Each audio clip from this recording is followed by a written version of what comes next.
Yo, what up sa inyo guys? Tara pag-usapan po natin itong mainit at matinding balita po ha. Sapagkat ayon po sa balita po ngayon ay ang nagaganap po na labanan ng Israel at Iran meron daw po na posible paglahok ang Amerika ayon kay Donald Trump. Pinag-iisipan daw po ito, mainit na usapin po 'yan. Umpisa na po natin to, hindi po natin patatagalin, pero kung hindi ka pa nakasubscribe ay please hit the subscribe button and notification bell para updated ka palagi sa mga videos natin parating. Tara, umpisahan na natin to.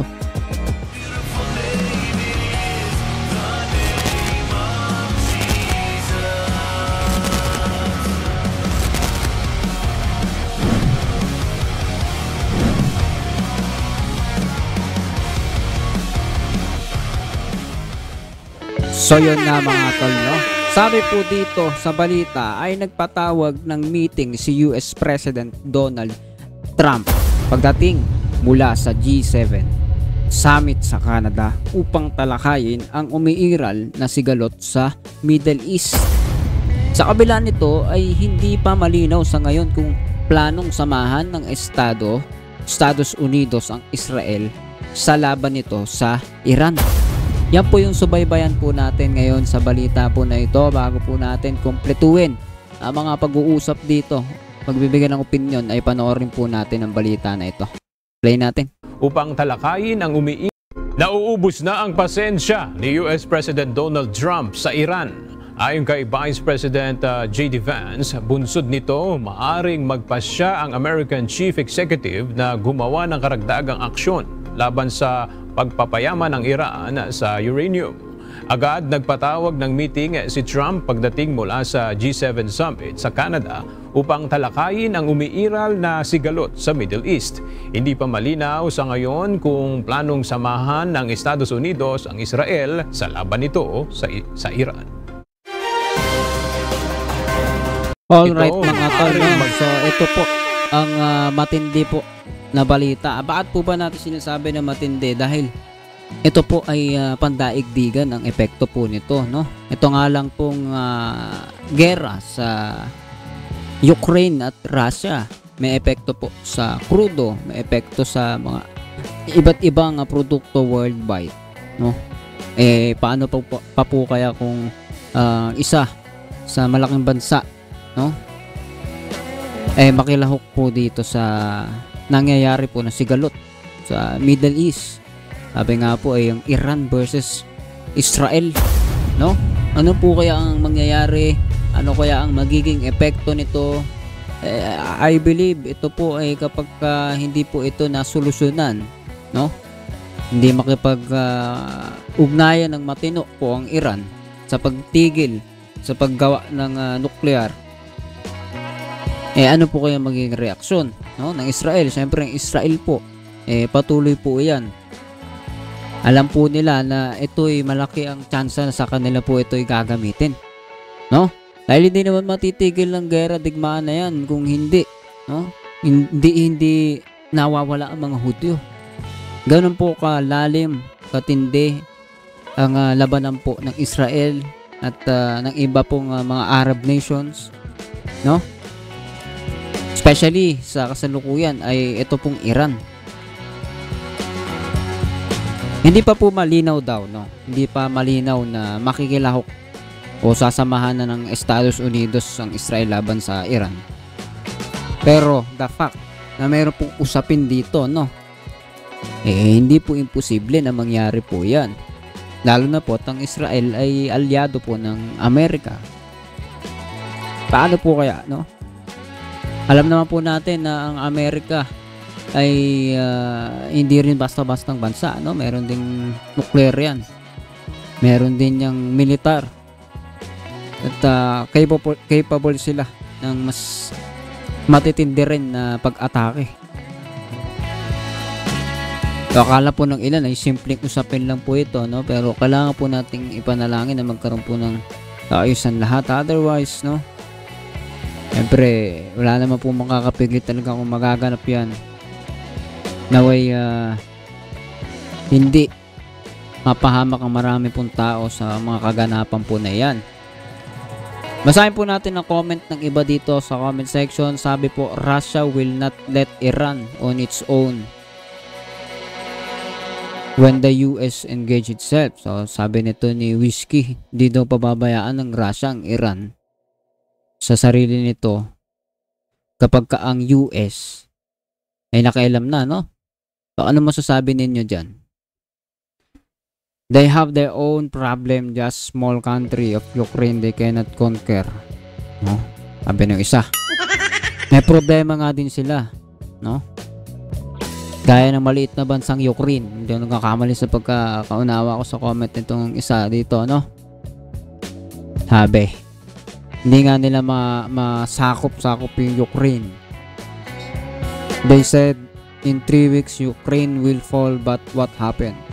Oh, sabi ni Hugo Jean. May nag-comment po na isa, no? Belarusian president said that not Russia. Oh, may mga correction. Oh, scroll pa tayo, tingnan natin ibang komento. Just stay put where you are, President Trump. Don't make yourself, everything will be all right.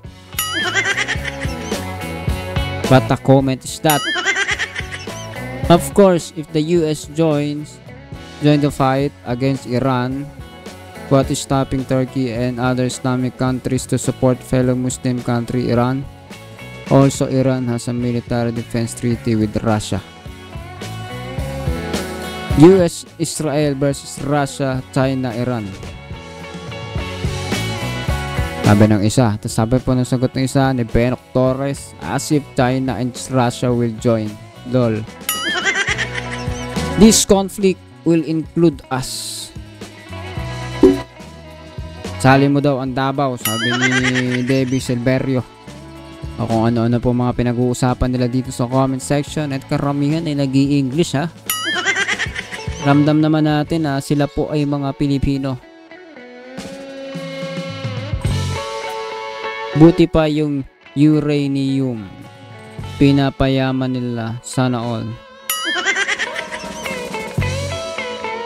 Chemical yun, diba? Hindi naman bansa yun. Iran is not a problem of Israel alone. It is the problem of civilized, modern world, Christian and Jews and non-Muslim. It so happen Israel are the nearest infidels and very tiny country, but many Muslims tried to wipe it out, but not. Israel is fighting for our freedom. If you don't agree, read Quran and history of Islam, study the history of Jews, the Palestine Arabs. Hudyo ang nagpapako kay Jesus. Sabi ng isa, di nga kinikilala ng Jews si Jesus as Son of God. Okay. So sabi dito sa comment ng isa, no? Ang Israel, hindi lamang Israel ang mga problema sa Iran, kundi maging ang mga non-Muslim country and mga tao, problema po ang Iran. Problema ang mga katulad po ng Iran. Sabi po dito ni Hugo Jean. Totoo ba yan? Totoo ba? So sabi nga natin sa video po natin na patungkol rin po sa Israel, ito po'y malalim po yung pinag-uugatan nitong labanan po na ito. Hindi to basta na susolusyonan ng kanilang mga dialogo, sapagkat ang lupa mismo ng Israel, ang Israel itself, Arab nations, gusto po nila ay ma-eradicate po itong Israel talaga. And syempre, ano pong gagawin ng Israel? They will fight them back. And until now, no, kahit mahaba ng panahon, iba't ibang Arab nation na po ang sumusugod sa Israel, ay hindi po ito basta-basta po napapabagsak. Sapagkat yan po'y makikita natin, bayan po ng Diyos yan. Hindi po yun pababayaan. Pero gaya nga po nung sinabi dito ng iba, totoo po ito, no? Mga Hudyo rin ang nagpapako kay Jesus. Hindi po kasi nila nakikilala pa ang Diyos. Darating ang time, makikilala po nila. Kailangan lang po lumapit ng mga Hudyo sa Panginoong Jesus, at darating po ang pagliligtas sa Israel. Pero sa ngayon po, sa mga nagaganap po na ito, rare po talaga ito, no? Kasi pangmalawakan, may mga kahirapan po na hindi po maiiwasan sa mga bagay po na nakikita po natin ngayon, no? Pati mga prophecy, may mga kaugnayan po yan sa mga darating na panahon, at nawa hindi po mag-away-away, magkaroon po ng problema, kapahamakan ng mga tao, kundi magkaroon po ng kaligtasan, syempre sa pagkakaunawa sa katotohanan. Ikaw, anong masasabi mo sa balita po na ito na ang US President na si Donald Trump ay pinag-iisipan ang pagsama sa Israel kontra Iran, no?